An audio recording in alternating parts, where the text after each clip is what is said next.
Welcome into the Fantasy Pros Football Podcast. My name is Kyle Yates, and I am your host. I am joined by Mike Tagliere. You can find us on Twitter at Mike Tagliere NFL and at Kyle Y NFL. You can also find and follow us on Instagram at Kyle Y NFL and at Mike Tagliere. Tags, what is up, man? Oh, nothing. I debated having an alcoholic beverage before the show today. I'm going to be completely honest. I just wrapped up the Primer Draft Day edition. This is the first time I've done that. I do it in like during the season. I do it every week, and it's usually like 30,000 words. This one came out to I think just over 46,000. So it is up there. It's a paragraph on every single player from every team, like legitimately anything you'd want to know. I put in there. So go and check it out on fantasypros.com. So here's the question. I'm going to bring in our guest to ask this question too. We're joined by Joe Pisapia, guys. And if you've listened to the podcast for any length of time, you know his name, and we're excited to have him back on. He's the author of the best-selling Fantasy Black Book. He's on TV 6 days a week at Sports Grid, and you can find him on Twitter at Joe Pisapia17. Joe, here's the question, okay? Day drinking. Let's talk about this for a second, okay? Wow. You go on right to it, didn't you? We're going right into it, man. All okay, right. Here we go. Yeah. You go on vacation, right? And my wife and I were in Mexico earlier on this year before the world freaking ended. And you know, you're on vacation, having a beer at 10 a.m., like when we're recording this, like no problem whatsoever. What is the difference between going on vacation or working from home and having a beer at 10 a.m.? Is there a difference? In 2020, no. I don't think there's any. I think there's none. By the way, Mexico is one of my favorite places to day drink. It is a lovely place, wonderful people. One time I said to the bartender, it was probably sometime around noon, like you're alluding to, and I said, hey, I would like a very authentic Mexican drink today, my friend. And he said, I've got you, my friend. And he made me something called an andale. And to this day, I don't know what it is, but as soon as I drank it and finished it, I said, andale, this is outstanding. True story.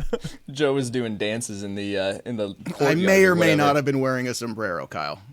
Oh, that's so good. All right, guys. Hey, before we move into today's topic, I want to make sure you all are aware of this insane giveaway we've got going on. We've got a signed Davonte Adams helmet, a $200 gift card for Pristine Auction, a $200 gift card to Porter Road Butcher, a package of fantasy football goods for your league's champion and last place loser from Trophy Smack, and a 1-month subscription to Fubo TV. We'll be giving this grand prize package away once we hit 7,000 reviews on Apple Podcasts. We have 6,600 right now. And in addition, we are going to give a bonus to the winner if they are a subscriber to our YouTube channel at youtube.com/fantasypros. The bonus prize will be a Zoom call with our fantasy analysts.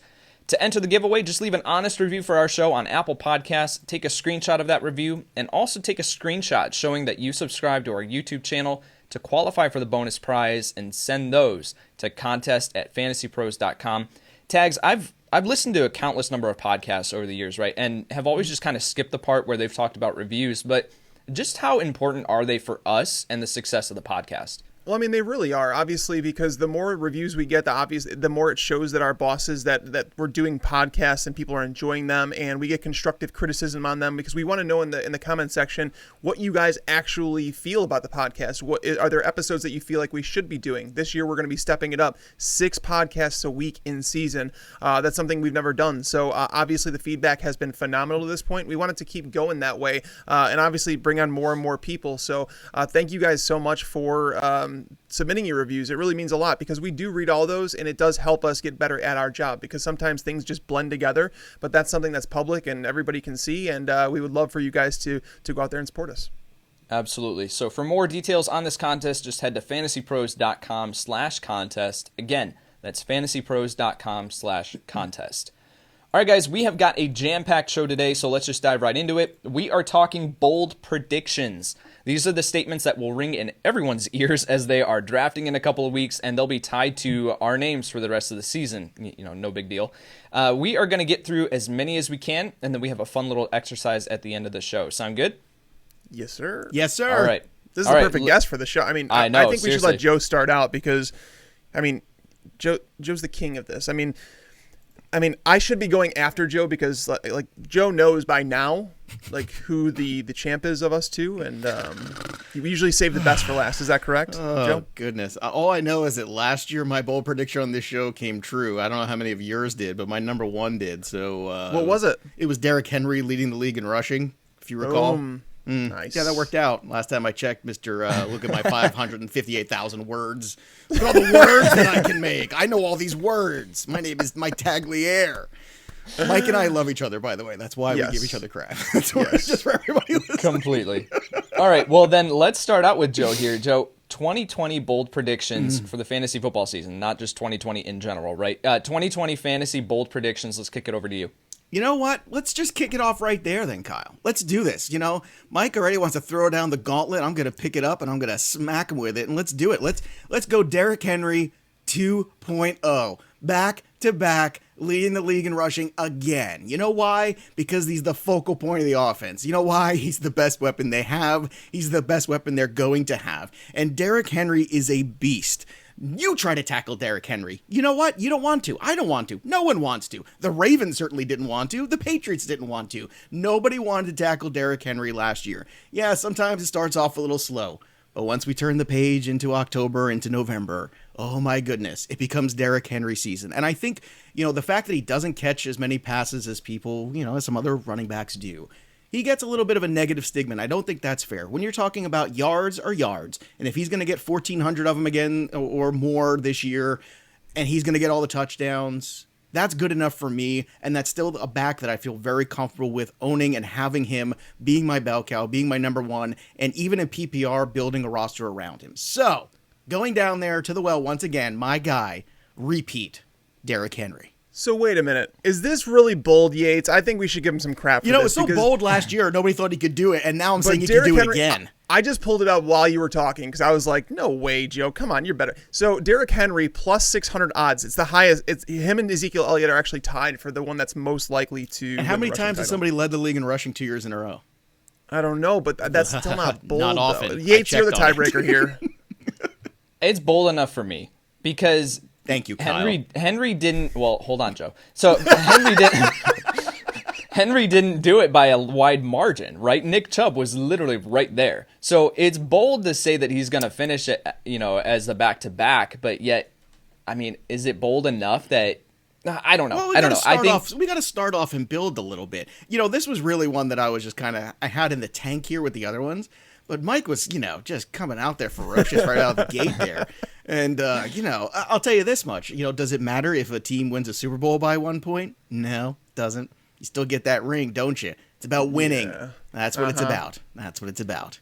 That's a fair point. All right, Tags, let's kick it over to you. What is your first bold prediction here? All right, well, I'm going to give an actual bold prediction, and I'm going to say that Kyler Murray finishes outside the top 12 fantasy quarterbacks. Oh, okay. We talked about him on the show yesterday in regards to the boom bust and everything in between piece, but as much as Cliff Kingsbury says that they still want to run those 70 plays per game or whatever it is, they still have to play defense. They still have to get off the field.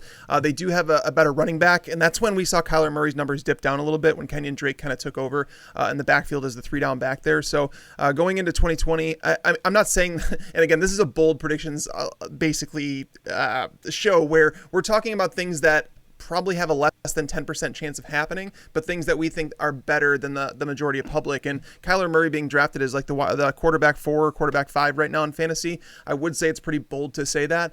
But in the end, someone actually brought it up on Twitter, and I didn't really think about it, is they said that it reminds them a lot of Baker Mayfield last year. Baker Mayfield, people forget, he was drafted as the number 4 quarterback in fantasy drafts last year. I wasn't one that was spending that. I think I had him at QB7, so I was high on Baker last year. But at the same time, Kyler Murray, he might have QB1 upside, sure. You could have made the same argument last year that he had QB1 upside, but his legs... When we went back to Vegas totals last year, I think people were shocked to find out that Kyler Murray's over-under for his rushing yards was like 550 or something like that. And it seemed like Vegas knew more than we did. Going into this season, I don't think that we can raise those numbers considering the talent around him. Now, DeAndre Hopkins does elevate the level of play. We should see some progression in his career. But in the end, Kyler Murray might just turn out to be all hype. So, Joe, I can't get there because and it would be different where with Baker Mayfield, he wasn't a runner, right? Like he could scramble and he's athletic enough to be able to, evade pressure, but he didn't run the ball 93 times like Kyler Murray did last season and pick up 544 yards. So in fantasy football where rushing is so crucial for the quarterback position, right? We see guys that are mediocre quarterbacks be top tier fantasy options because of their rushing ability. If Kyler Murray didn't possess that quickness, that that running ability, then I think I would be willing to say what Tag said, but with the rushing ability, I don't think he can fall outside the top 12. Yeah, I kind of agree. It's funny as you were describing that. It sounded like you were describing Josh Allen to a T for a moment. With all right. That. But there's a perfect example, right? For all of his shortcomings in terms of fantasy, he still can get there. See, Mike and I have different interpretations of bold. I like bold, strong. He likes bold and wrong. And I think Kyle Murray right here is in a situation where that was good. I try. Look, I understand where Mike's coming from. He makes a lot of good points too, but I do think the addition of Hopkins there, and especially Hopkins with a chip on his shoulder, man, I think with Kenyon Drake there, all the weapons they have, I think he's in a very unique position here to really take a step forward. I do agree though with the meta idea that Mike is saying. It's like, Kyler Murray was good last year, but let's not put him into that elite level quarterback group yet. Like for me, he's right in that middle. And I think it's because, like you're saying, Kyle, it's because of the rushing ability. It's because he can make plays with his legs. And that always will allow you to bump up your fantasy value. And I'll tell you what, I think, some small dump off passes to guys like Kenyon Drake are going to help as well, because that's going to be in positions going to pad some of those passing stats. By the way, I did some research here. The last time someone back-to-back rushing title winners, you want to take a guess on who this was? You want to take a guess on the name? Mike? Kyle? Anyone? Trivia? Emmitt Smith? No, not quite that long. Not quite that long. It was more than a decade ago, though. Mike, you got to guess.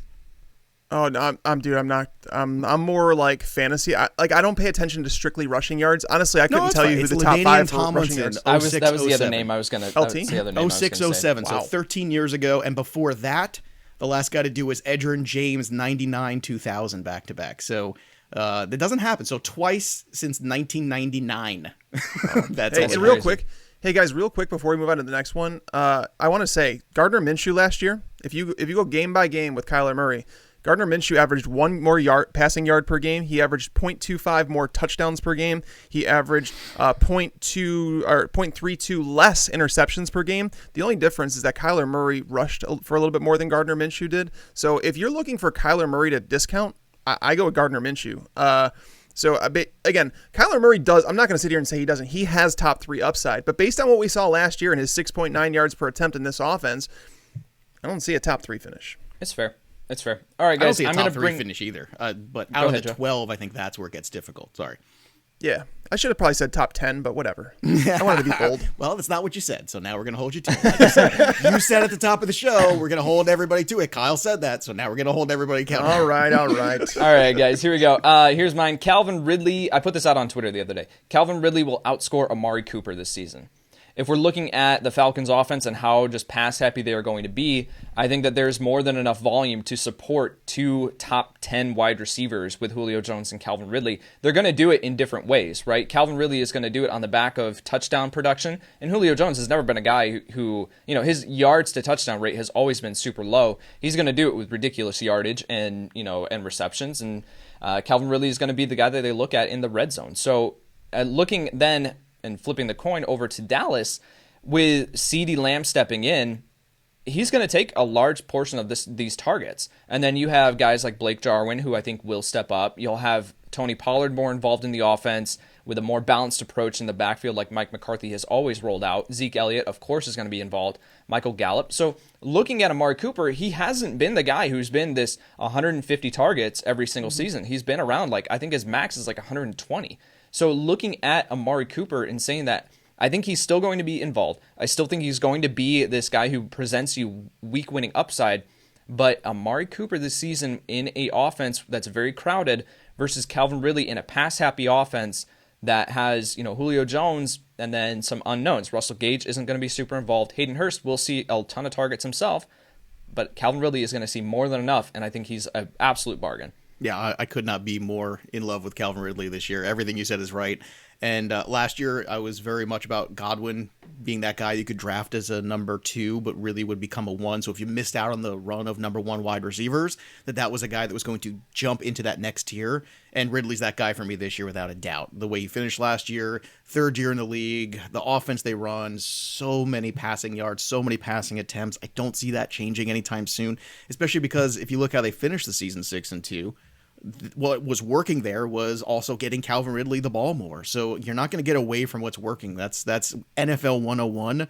And this year, he's that guy for me. I've taken him everywhere. And because I play so much Superflex, sometimes I will take the quarterback and miss out on that elite tier wide receiver. And so far, Calvin Ridley's been that default number one for me, and I got no issues with it. For sure. Yeah. Tags, go ahead. I think we should change the name of this show to lukewarm predictions because I don't think this one's outlandish. I have those between in my projections 3 points within each other, so I don't think it's crazy at all. I could definitely see this happening, especially if CeeDee Lamb is better than I'm projecting him to be, and I have Lamb down for like over 90 targets, so I'm projecting Lamb to have a pretty sizable role. Amari Cooper, I mean, they're both two of my favorite football players, so you're having me argue against guys that I love. Like Amari Cooper and Calvin Ridley are two of the best route runners in the NFL. I do love them both, but Amari, you're right. He doesn't get the elite target share, and adding CeeDee Lamb to the offense isn't going to help matters. So I could definitely see this happening. I love Calvin Ridley. All right, Joe, let's go back to you for your number 2 bold prediction. All right, I think this one might be fun, but we'll see. Tags is a tough grader in terms of my degrees of bold, so we'll see where he slides the color wheel here on this one. I'm going to say in PPR, Kareem Hunt outscores Nick Chubb this year. How about that? You like that one, Tags? That's hot. That's hot. Woo! There you go. Here you go. I got a stat for you because I know you like stats, Mike. All right, you ready for this? So last year, in terms of, the rest of the season when Hunt came back, he was averaging, according to fantasy data, 12.7 PPR points per game. Nick Chubb was averaging 13.7. So there's only one off. 1 point differential there. So really, when you consider a better offensive coordinator, again, it's in format. This is not in standard necessarily. I don't think that's capable. But in PPR, I think that between touchdowns, receptions, and whatever yardage he gets between rushing and receptions, that Kareem Hunt has a chance, especially when you look at the average here, to outscore. Again, it's not about total yards, it's about scoring. That Kareem Hunt could do it. Maybe it's a hot take, maybe it's not, but it's a bold prediction, right, Mike? I got you. Yeah. Is this bold there for you?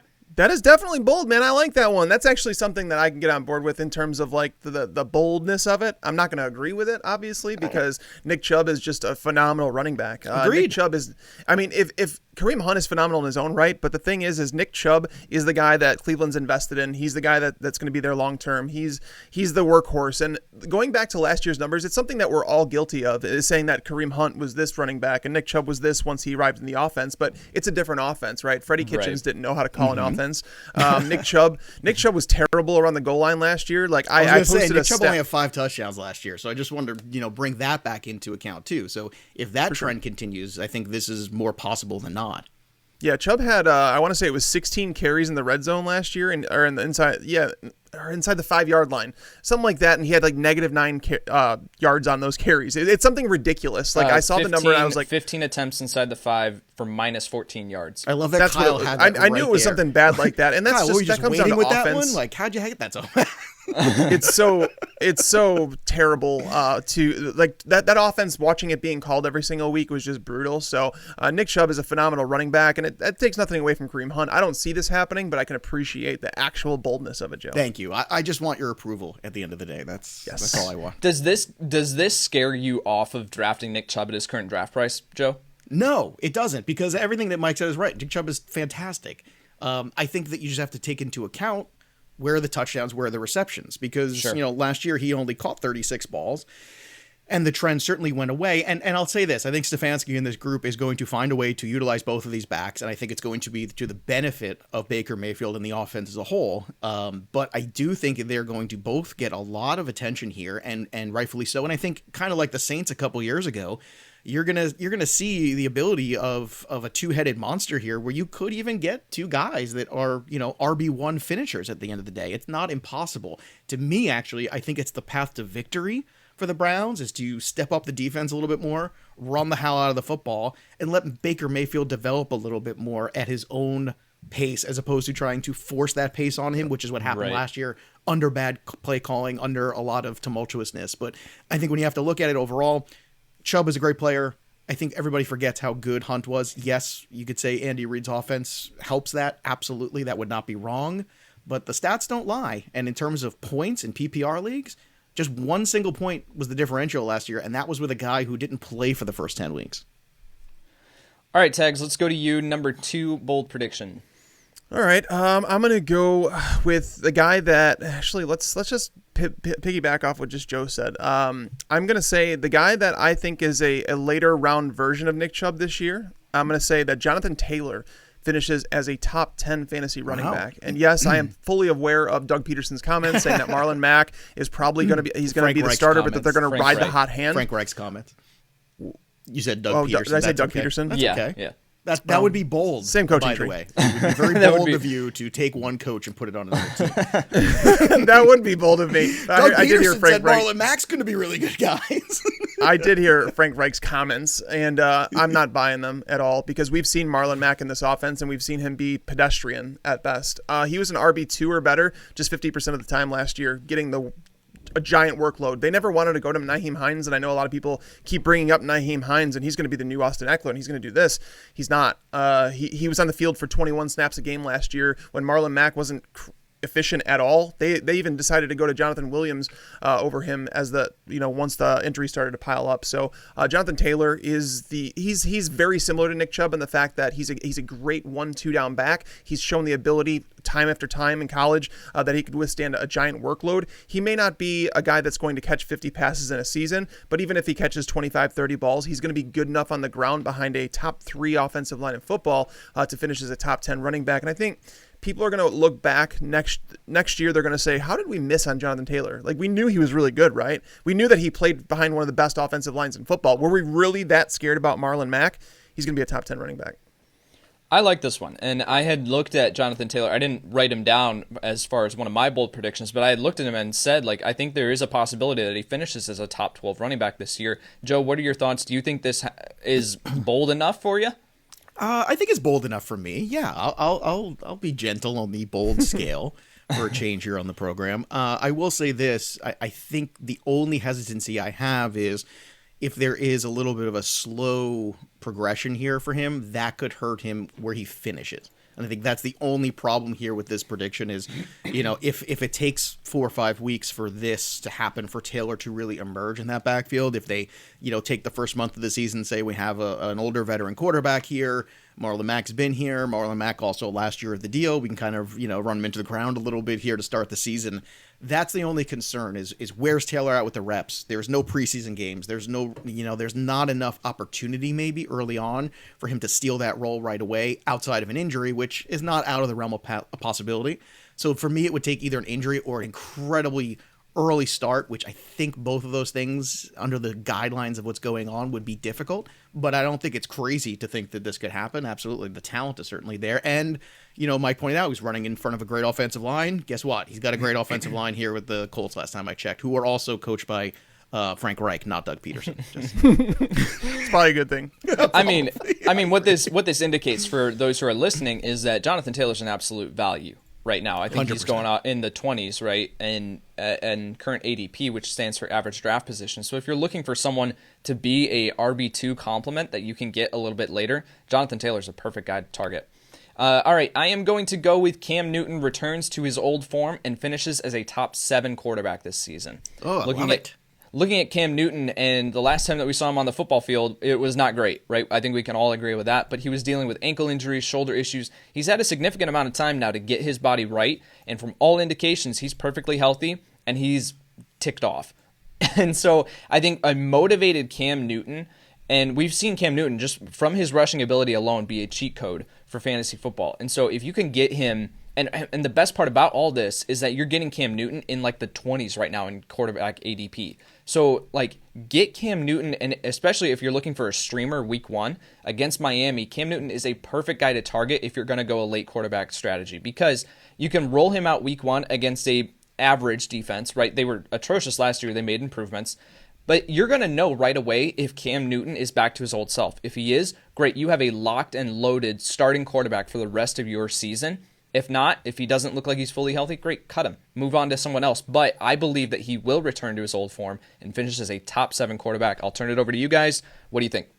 Look, for me, I actually want to piggyback on this with my next bold prediction because it involved Cam Newton, and that was that he was going to lead the Patriots in not only rushing touchdowns this year, but also rushing yards. And it's not so much because nobody, it's basically based on Sony Michel's health, the question marks of who is going to be the guy, James White's not going to carry a heavy, rushing workload. He's going to be a guy who's going to get a lot of, touches in the offense, the way it's structured, the way that offense is, and his role in it.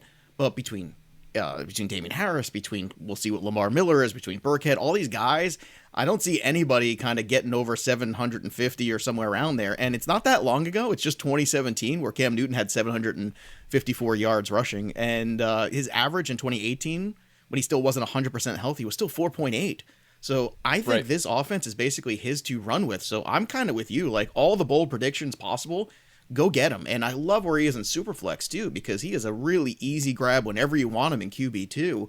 And he could end up as a QB1. It's not out of the realm of possibility. And there's so much motivation there for him. And I have certainly struggled with Cam Newton before. I have been a person at times have been really tough on him.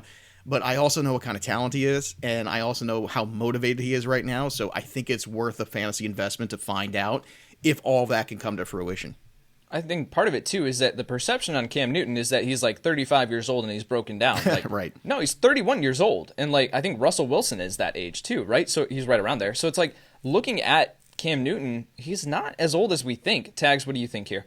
Well, I mean, comparing him to someone like Russell Wilson is a little difficult for me, just because it's almost like comparing someone like Jimmy Graham to a smaller tight end. You know what I mean? Like, these guys are physical specimens. Calvin Johnson, Rob Gronkowski, Jimmy Graham.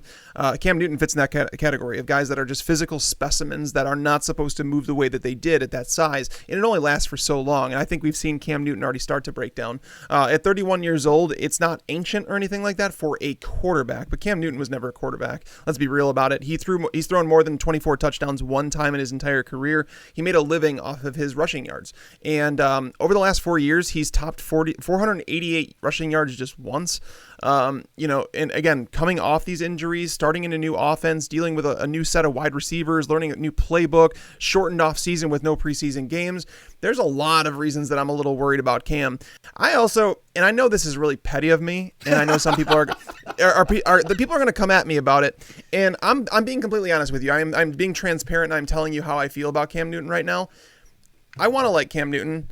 I have an issue. I think Cam Newton cares more about his image right now than he does about the actual football. Oh, I hate that's crazy. And I hate the fact that he shows up to post-game press conferences with this old lady bag on his head. And, when you lose a football game, show up there like a man, talk about the game. Oh, 100%. And I'm not saying, like, you can't have any stuff.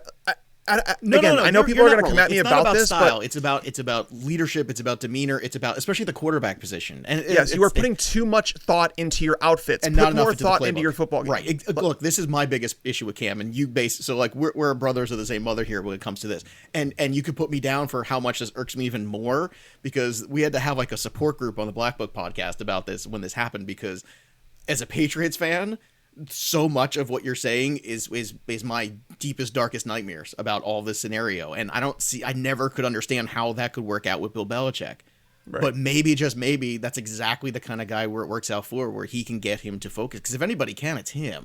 If anybody garners enough respect in this league in terms of, hey, look at all these rings, then it's him. And I'm holding out hope for that.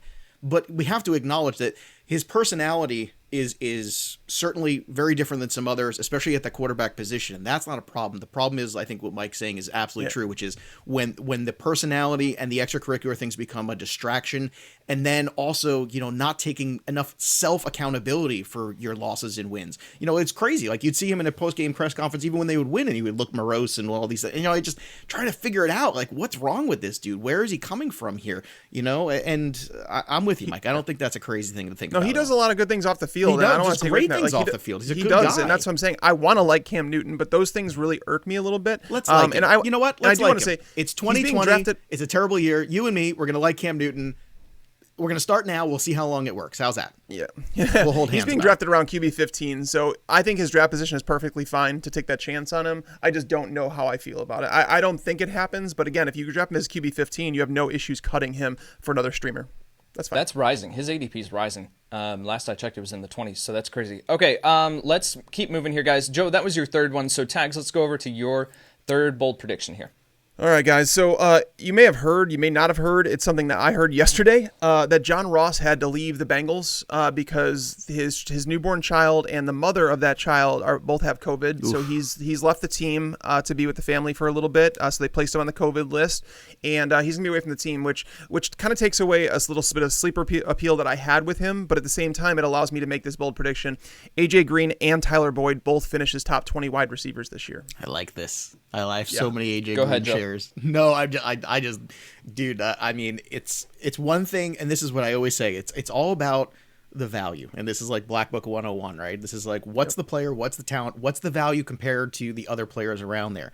And I always used to struggle when AJ Green was going as a top 5 wide receiver, because you would have a game log that would be a little sporadic, a little Amari Cooper-esque at times, and that would always bother me. It's like, where's that floor every week? And, coming off the injury, he's hit rock bottom, and he's got a young quarterback here who is very exciting potentially, and if everything breaks right, now all of a sudden you're giving him to me at a huge discount, and Boyd's kind of tied into it too. Without Green on the field, it was a struggle for Tyler Boyd last year. There's no doubt about that. So both these guys together, I know you're very much on the Joe Burrow bandwagon. I'm probably right behind you, and I think that this is a great call here, and it, once again, it doesn't cost you much to be wrong. If you're wrong, you're wrong. But AJ Green as a low end wide receiver 2 right now, which is where he can go in a lot of drafts, then why wouldn't you take him? Because there's going to be some weeks where he performs like a number 1, and those 5-6 weeks are going to absolutely be worth that draft investment, Kyle. I mean, so AJ Green has been someone that I've been down all offseason, right? I've liked Tyler Boyd more. In this offense, and it's trying to learn from previous seasons where I was very high on Baker Mayfield, right? Specifically last year, and especially with a shortened offseason, I don't want the hype on Joe Burrow. I really like Joe Burrow, but I don't want the hype to get too excessive where I'm projecting him for more than 25 passing touchdowns. No, I think his receiving options here are loaded, and I think that he certainly can do it because, like you said, the supporting cast around him is amazing. But the more that I see coming out of training camp, these videos of AJ Green, he's back on the field, he's working with Joe Burrow, he's looking healthy. Like, everything indicates that I'm too low on AJ Green. So I have to go back and move him back up to go top 20. I don't know if I'm there necessarily, but is there a path for it? Absolutely. Here's a fun fact for you, Kyle. Since 2014, Andy Dalton has only thrown for 25 touchdowns twice, and we've gotten more than one good AJ Green season out of those years. Oh yeah. So that's something. If that is his watermark, and you're right too, like maybe he throws for 25 touchdowns, and maybe he scratches 4,000 yards or 38 or something like that. I mean, you look at the Andy Dalton stats, and they look like almost like a rookie stat line, right? Like the average is like maybe 3,400 yards and 25 touchdowns. If Joe Burrow can do that, who's to say? Like we've seen in the past, Tyler Boyd have a good season with that kind of a stat line from a QB. Same thing for AJ Green. So I actually think, I'm optimistic actually that, all of that can actually fall in line. Yeah, to be fair, like when I was doing the Bengals projections, like I like this team a little bit too much, and I tried to dial back expectations, and I have Burrow down for 25 touchdowns. That's exactly where I have him. Okay. Like I don't think many people realize, like even Jimmy Garoppolo threw 27 touchdowns last year. Right. Burrow can do it for sure. Yeah. I mean, I think he can. I think he, as far as a talent level, I'll say that Joe Burrow right now is better than Jimmy Garoppolo. I will go out and say, count that as a bold prediction. Oh, they trade for him like immediately, yeah. Yeah, but as far as a shortened offseason, truncated offseason, no preseason, anything like this, for a rookie quarterback to step in and immediately take those like high marks for a rookie quarterback, it's just, I don't know if I'm willing to project that, if that makes sense. Oh, it definitely makes sense to me. And I also think that you're doing something you said is I think very poignant, and I'm going to point it out here on the program for everybody listening, which is you said, I don't like this player, but now I'm starting to, change my tune a little bit. I think even the best analysts out there, like all the work that all you guys do, all the work that I do, at a certain point you have your opinions about things, but then opinions fall in line with value. And when those two things converge and you start to look at it, you realize, okay, if I'm wrong, it's worth the value to find out, because I might not be wrong. I might not be in that scenario where this actually could be right. And everyone's wrong about stuff sometimes. Believe it or not, fantasy analysts, I know it's crazy, folks. They are wrong sometimes. the trick is, are they giving you good information to be right most of the time? And obviously you guys do a great job of that. But on top of it, I think it's also understanding at certain times you have to be flexible. You have to take your opinions, you have to take your knowledge of things and then look at the board and say, yeah, but for this value, it's worth a shot to find out. If I am wrong, okay, I'll make adjustments to it. But sometimes that value kind of intersects and all of a sudden it becomes a perfect storm where it's worth finding out on a player. For sure. All right, here is my third bold prediction. Miles Sanders will outscore Derrick Henry in PPR formats. Joe's going to be mad at you. Well, I mean, I don't know if that's I love Miles Sanders, man. I mean, Doug Peterson, by the way, coach there. I'm never gonna live that down. You never get anything wrong. Come on, give me this. Like, you got one thing, and it's only because you wrote all those words. So like, I'm sure they're all like flying around your head right now. But no, I don't think that's crazy at all. I mean, Miles Sanders could have a transcendent season, and the thing about Sanders is so great is that the dude doesn't have to touch the football nearly the amount of times that Derrick Henry does to be the same kind of fantasy talent. So I don't think that's crazy. I think it's bold. I think it's fun. I don't necessarily think it's going to come to fruition, but in PPR, it's certainly possible, man. What do you think about it, Mike? I think it's possible. I'm not willing to bank on it or anything like that, but Miles Sanders is moving right up there next to Derrick Henry in drafts, and it's a decision. Like, if you really do want to believe this one, then you have to draft Miles Sanders at number 6, number 7 overall, because he's not falling to the second round anymore. Now that as we get further and further into this offseason, I've been moving him up my draft board, moving him up, and I don't know when it stops because it's at some point you have to say, okay, we still have to remember, like, let's pull ourselves back for a second and say it's still Doug Peterson. The snaps that we saw Miles Sanders play towards the end of the year were out of necessity. People forget, Alshon Jeffrey was out, Deshaun Jackson was out, J.J. Arcega-Whiteside was terrible. The tight end position, obviously those guys stepped up in a big way. They saw like 222 targets last year. Like, no other team in the NFL going back to like 2013 has seen more than like 190 something. So it was ridiculous. Miles Sanders had to be using the passing game a whole lot more. Even Boston Scott was chipping in while Miles Sanders was performing like, almost like an RB1. So I can definitely see it with Miles Sanders. I think the talent's there. Obviously, the offensive line is solid. The offense is good.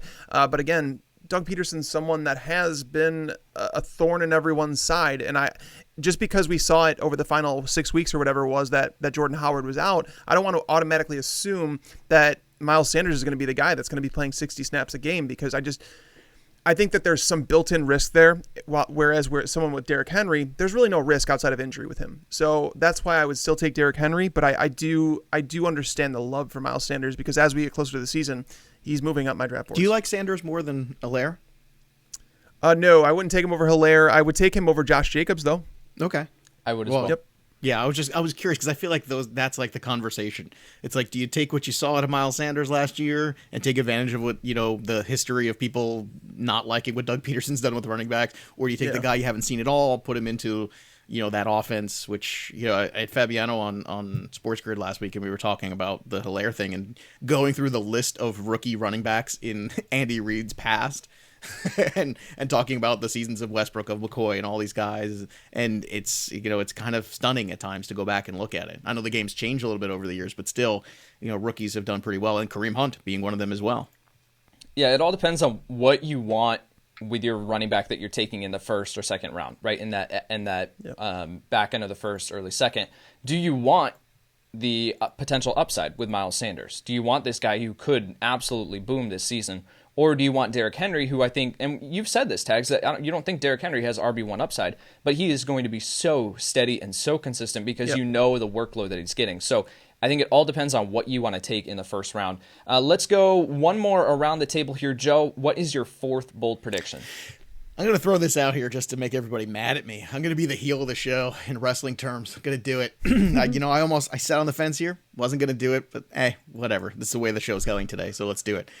Davante Adams is going to get hurt again this year, and Davante Adams, unfortunately, is going to have to finally get regulated here in the fantasy world, because although he is incredibly consistent, although he does score touchdowns, the dude has missed 7 games in the last 3 years, and we hammer everybody about time missed and all these things, and, this is a guy that misses time and misses games and all these things, and, well, how many receptions does he have and all these other things.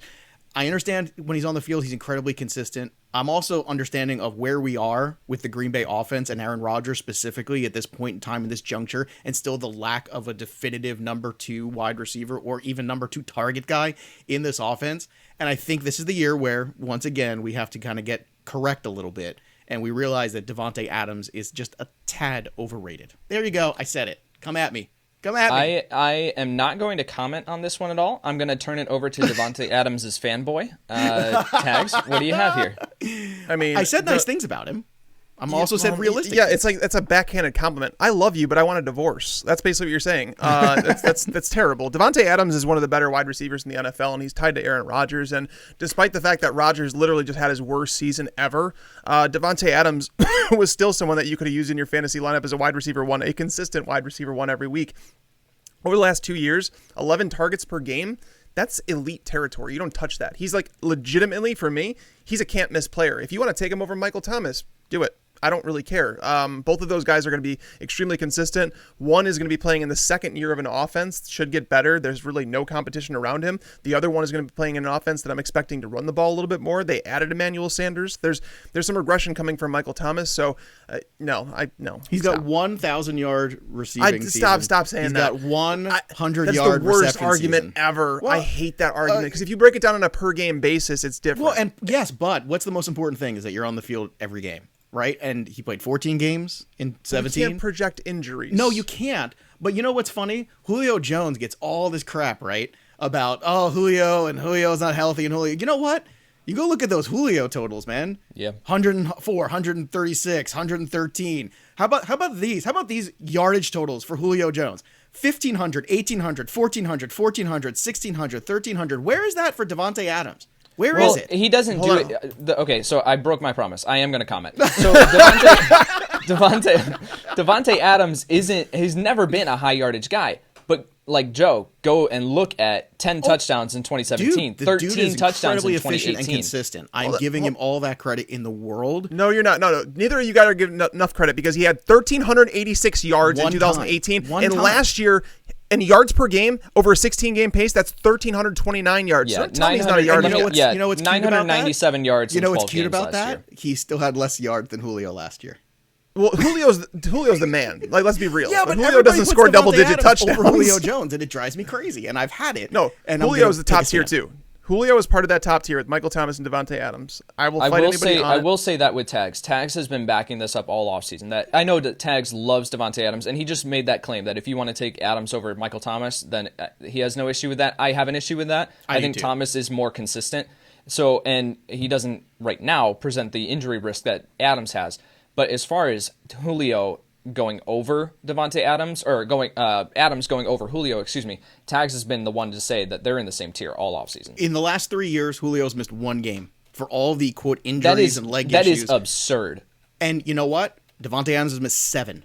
So I just want to point that, and it's, again, I think you can be realistic and say positive things about people, but also have constructive criticism about their value. And I think there is sort of a hyperbole when it comes to him, where people want to put Davante Adams in this other tier, where I think it's Thomas and Julio, and then Davante Adams is in a different class, not necessarily that same one. I'm not saying he's bad. I'm not saying I wouldn't take him in the first round of PPR. I'm not saying that he won't be great. I'm saying I think we have to come to a realization that perhaps he's slightly overrated, not based on his per game returns, but perhaps on the body of work as a whole when you sit back and look at it compared to the other players in that top tier like Julio and Michael Thomas. And again, it's my opinion, but I did bring a bunch of stats to back it up because I knew Mike was going to come after me. So I'm going to go hide in my hole now.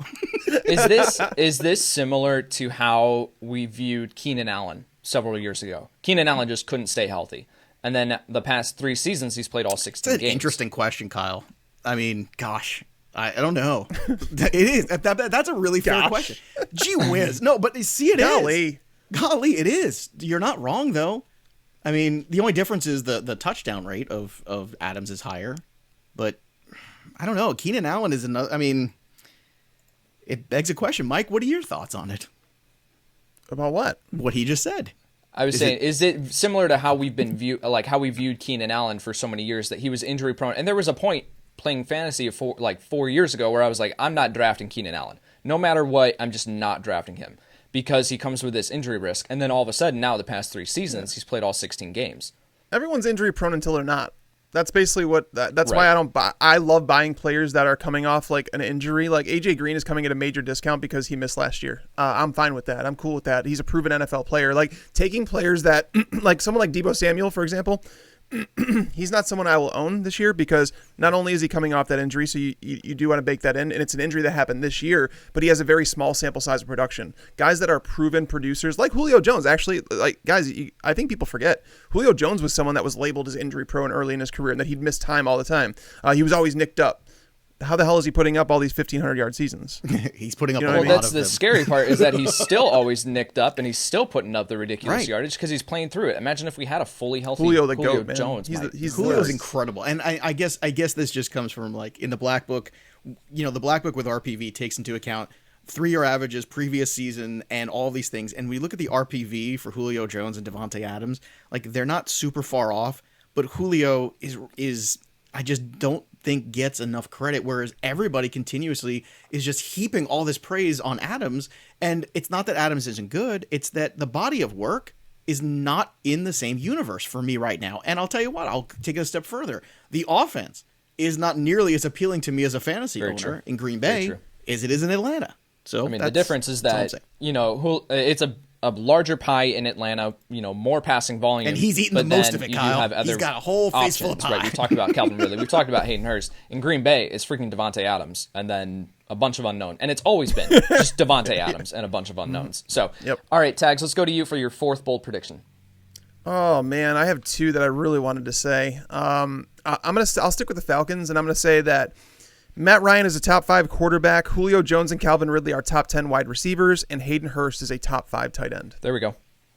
I actually had a draft where I think it was Scott Fishbowl, where I think I have Matt Ryan, Calvin Ridley, and Julio. I don't think I got Hurst in Scott Fishbowl, but I definitely have those 3 guys together. Mm-hmm. So it's going to be an interesting bye week that week, but whatever. I don't care. As far as Ryan returning value on a top 5 quarterback, I think he has to do it with hitting his numbers from 2018 where he had 35, 100%. I'm pulling this up, 35 passing touchdowns. He has to hit that mark. And if that's the case, then absolutely Hayden Hurst, Calvin Ridley, and Julio Jones are going to return insane value. If he hits 25 passing touchdowns, 26 like he had last year, I think it's going to be, I don't think he's going to hit top 5. He has to finish with 30 or more passing touchdowns, in my opinion. Yeah, and he's kind of alternated. He had 28 touchdowns and 21, then 38 touchdowns and 20, then 35 touchdowns and 26. So are we back on the 35-plus train? God, I hope I'd be so. down with that. If so, I'm winning Scott Fishbowl this year.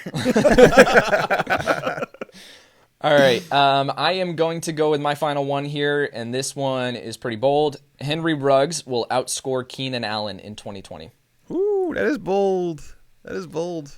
I loved Henry Ruggs coming out of college. He was my number 2 wide receiver in, as we were doing dynasty big boards and all that. I had Jerry Jeudy, then Henry Ruggs. And so looking at his role in this offense, my big concern, it just came out recently that he's going to be the slot receiver in this offense, which means Hunter Renfrow is gone. He's nothing more than just a backup role, which I don't fully understand because I think Hunter Renfrow was pretty good last year. But when you can supercharge that position and put Henry Ruggs in it, I think it's incredible. And I think he is going to be heavily targeted in this offense. And I think that he can take any pass to the house. And so looking at Keenan Allen and his touchdown totals from the previous seasons, he's never scored more than 6 touchdowns in the past several years. 8 was his highest, and that was his rookie season. So Keenan Allen, especially with Tyrod Taylor as the quarterback, and even if they do move away from Tyrod to Justin Herbert, it's not like Justin Herbert, who I was not a fan of coming out, is going to elevate this offense immensely. And so Henry Ruggs, you get him 100, 110 targets, and with his ability, receiving ability, after the catch ability, he is going to be able to drastically outperform his expectations right now. So Henry Ruggs is an absolute steal right now in drafts. We finally have clarity on what his role is going to be. I think he outscores Keenan Allen this year. Yeah. Yates, how is Henry Ruggs going to get 110 targets if Hunter Renfrow is getting 100 targets? I just said Hunter Renfrow went away. I'm just kidding. It was a joke. Okay. Well, that fell flat. Good job. I really don't like Hunter Renfrow at all. he's the definition of just a guy. That's the definition of Right. Hunter Renfrow to me. Henry Ruggs, I actually was not with you on Ruggs in terms of like pre-draft. I didn't love Ruggs, but I actually think that he fell into a situation where he should contend with Jalen Reagor. That was actually my last bold prediction that I didn't get to share, but I'm going to find a way to fit it in here and say that Jalen Reagor's a top 25 wide receiver this year. Because Ruggs was the guy that I was picking to be the best redraft wide receiver until Jalen Reagor. We found out that Alshon Jeffrey was going to the PUP list and that Deshaun Jackson's obviously 34 years old. Greg Ward from when he came into the starting lineup, Greg Ward in Philly, he was the wide receiver 33, I think, over the final 4 weeks. Yeah, Jalen Reagor, he's a stud. But Ruggs, I can get on board with this to say that Ruggs is going to outproduce expectations. Like I have a whole bunch of Henry Ruggs in early drafts, but Keenan Allen, I don't like Allen this year. I think I have him down at wide receiver 27 or 28. I just don't know if Derek Carr can support a top 30 wide receiver. I think it's interesting. I really do. I'm with you. I don't see Herbert. I don't get it personally, and I'm the quarterback guy. Like I like to pride myself on, understand the quarterback position every year. I try to learn more about it. I've read the Bill Walsh book of the whole thing. Like I'm really trying to, sure, get better about all these things. And I don't see the appeal of Herbert, and I feel like that change is going to happen at some point. And I think that could be a huge detriment too. So that combination of things, playing with Tyrod Taylor, then potentially Herbert for, maybe 5-6 games, whatever it ends up being, on top of already a low ceiling for touchdowns. It's not absurd because Ruggs is one of these guys that, like you said, touches the football once. That's a fantasy day. He gets that one catch at 70 yards and a touchdown. Well, guess what? It doesn't really matter. I got to ask you this too. What's his most appealing format for you, for Ruggs? Because I imagine it's not PPR. Is it a standard even because of, that big play upside, or is it a best ball? Like where does your biggest, best value? Yeah. I have him at wide receiver 31 in half PPR formats right now. Excuse me. So I think in a standard, I think he would get a little bit of a boost because he does come with, he's not going to be this guy who just soaks up, targets and receptions, like another guy. I'm having problems coming up with a name off the top of my head, like a slot receiver would. But as far as what Henry Ruggs can do, I think 7 touchdowns in his rookie season is absolutely feasible. And if that's the case, then he's going to be, big playability. He's going to come close to this range. So for Keenan Allen, who isn't going to score touchdowns in this offense, he can soak up targets and, but it's going to be a lower passing volume. I think it's bold, not impossible at all. I don't think it's crazy at all. It depends on what Derek Carr shows up this year. And I think that's always the enigma, right, of Derek Carr. Yeah, for sure. All right, guys, we're going to move into a new segment here called Who's the Next Austin Ekeler? Essentially, we're going to look back at last year's examples and identify players that could see a similar situation this year. So how this will work is I will put a question out there, and you two will both answer it, okay? So we'll get through as many of these as we can. First up, like I said, who is the next Austin Ekeler? This mid-round running back who can jump into the top 10 at the position. I'm just going to turn it to you both. Whoever answers first, go ahead. Jonathan Taylor, I already answered that one, so that's where I'll say. I'll stick with Jonathan Taylor. Yeah, I'm going to stick with my guy, too, because I wrote down Hunt, because this is a guy that once upon a time was a top 5 overall pick, and I understand he's got to share the backfield, but I think he can, like Austin Ekeler specifically, I'm kind of hyper-focusing on the guy you chose, in full point PPR formats, can be a really good fantasy back. Like he could be a really good, like you could get a discount. You could play him as an RB2. He might even have a couple RB1 days when he scores a touchdown. But Eckler's that same kind of thing. It was about the volume. It was about the receptions. It was about him being a really good specific PPR back. And I think that's where the Ekeler appeals. And I think Hunt can bring that too. So I guess we're both boring here. It's not like Eckler wasn't sharing a backfield last year, too. So that was also the last point. Thank you very much for reminding me. Thank you. All right, guys. Who is the next Ryan Tannehill, this surprise quarterback who kind of comes out of nowhere? Joe Burrow. Oh, no. Screw you. That was mine. Well, he's like QB 20 right now, right? I mean, that's the thing. It's like, why not? I mean, I have him as a third quarterback in 1 or 2 leagues already. It's crazy, You're going to give him to me for free. Why do you think it's Joe Burrow? Because I know my reason, Mike. Joe Burrow is the most polished quarterback I've seen come out of college since Andrew Luck. And obviously Luck and Robert Griffin III, that rookie season that they had, both of them were very, very usable fantasy options that year. Joe Burrow, the surrounding cast that he has, getting Jonah Williams back. It's basically like the Bengals got 2 first-round picks with Joe Burrow and Jonah Williams this year. Obviously Joe Mixon, they're learning to build the offense around him a little bit, going to involve him more in the passing game.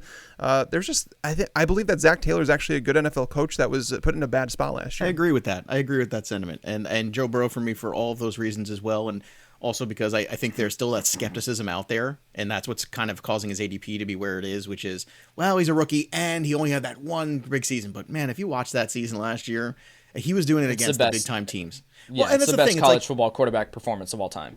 And Kyle, it's one thing to be doing it against some right, school completely. That comes in there. It's another thing to do it against Clemson. It's against the SEC, right? Yeah, you're doing it against NFL level players, and that's I think the thing that was my big takeaway is when you're dominating the talent on the other side of the ball on defense there, that those guys are going to be playing in the NFL. That says a lot about the caliber of quarterback Burrow is. So I'm look, and Mike and I agree on something. It's very dangerous. So everybody take notice.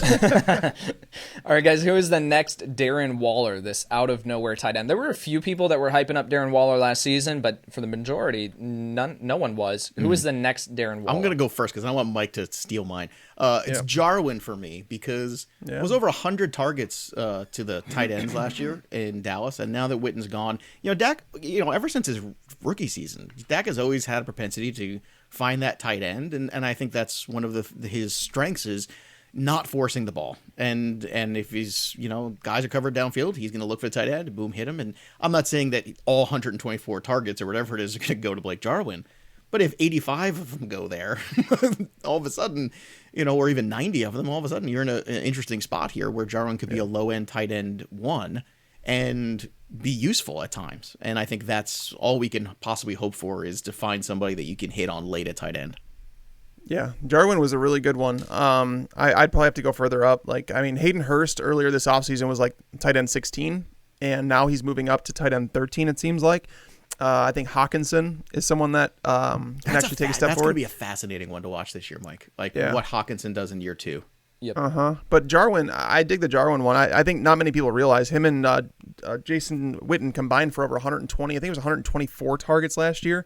So that's a lot of targets. And I mean, you could say CeeDee Lamb's going to steal some targets, but Randall Cobb was up there in the 80s. So it's not like Randall Cobb wasn't targeted. So. Well, yeah, and that's the whole thing, too. I looked at that, and that's why I keep taking all these late CeeDee Lamb shares. I'm like, hey, if there's an injury to one of these other guys, the floor is 100%. What Randall Cobb did last year for CeeDee Lamb. Yep. You guys want to know what my 5th bold prediction was? Sure, CeeDee Lamb. Blake Jarwin will finish as a top 12 tight end. Nice. Look at that. Again, there we go. When the brain trust is all together, I think that's very powerful. I like that. I mean, I think my answer would be known as far as who's the next Darren Waller. It's Jonnu Smith. But we're gonna move on. Who is the next? Who is the next Chris Godwin? This big breakout wide receiver. I mean, that's got to be Calvin Ridley. Yeah. I mean, well, let's go deep further. Who's another guy? Let's go deeper because we already talked about Ridley. I like Diontae Johnson this year a lot. I have all the shares of Diontae Johnson. There we go.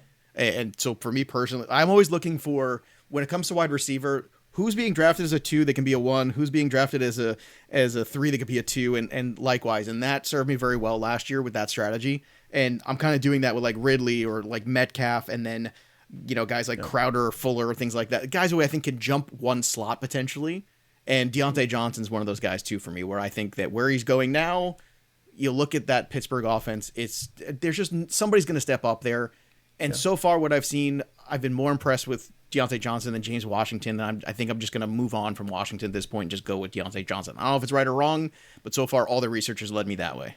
Yep, I have Johnson at wide receiver 35. I dig that one. And DK Metcalf actually has top 5 wide receiver upside. Russell Wilson and him have talked about it. Like, they bonded this offseason. DK Metcalf has been practicing with Russell Wilson at his own personal field. Yeah, that's a big one. Same thing with Johnson, right? Him and Roethlisberger, I think, were together, too. They were talking about that. Yeah, they were.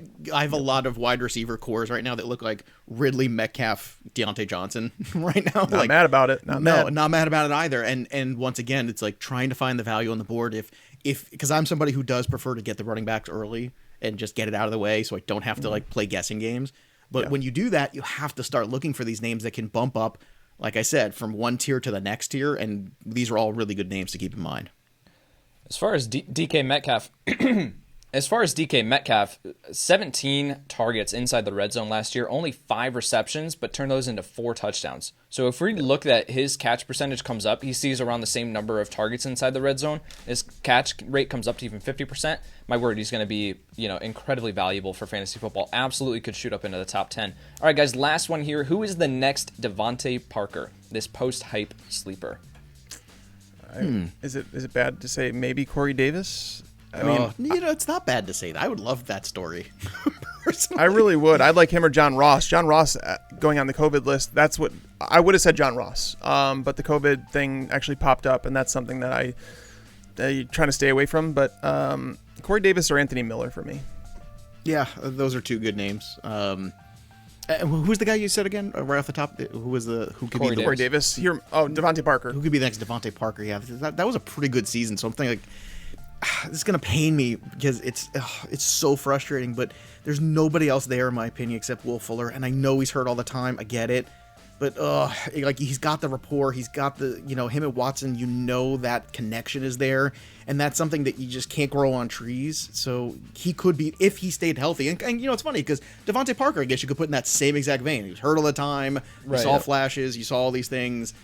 But it's actually in a higher degree because we've seen it already with a much better quarterback than what DeVante Parker was playing with. So I'm going to say Fuller, but I'm probably going to be wrong. Yeah, I think looking at Corey Davis, I did a video recently for our YouTube channel at youtube.com/fantasypros, and I was talking about Jonnu Smith as a sleeper this season, and the reasoning was someone else has to step up in this Tennessee Titans offense. It can't all be A.J. Brown. And so I like Jonnu Smith to be that guy, but if Corey Davis can finally figure it out, there's an opportunity for him here. So sure. I like that answer. All right, guys, that is all we've got for today. Huge thank you to Joe Pisapia for coming on and chatting with us. Joe, it's a pleasure as always. Always a pleasure, guys. It was great fun, and may all your predictions be bold. Don't forget to follow him on Twitter if you don't already, at Joe Pisapia17. And guys, don't forget about the amazing giveaway that we have going on right now. Once we reach 7,000 reviews on Apple Podcasts, again, we're at 6,600 right now, we will be giving away an incredible amount of prizes for one lucky listener. To enter the giveaway, just leave an honest review for our show on Apple Podcasts, take a screenshot of that review, and also take a screenshot showing that you subscribe to our YouTube channel to qualify for the bonus prize, and send those to contest@fantasypros.com. That's going to do it for today's show, guys. For Mike Tagliere and Joe Pisapia, I'm Kyle Yates, and we'll see you next time. Thank you for tuning into the Fantasy Pros YouTube channel. Don't forget to tell us what you think in the comments section below. And while you're there, don't forget to hit the like and subscribe buttons so you can stay up to date on all of our future content.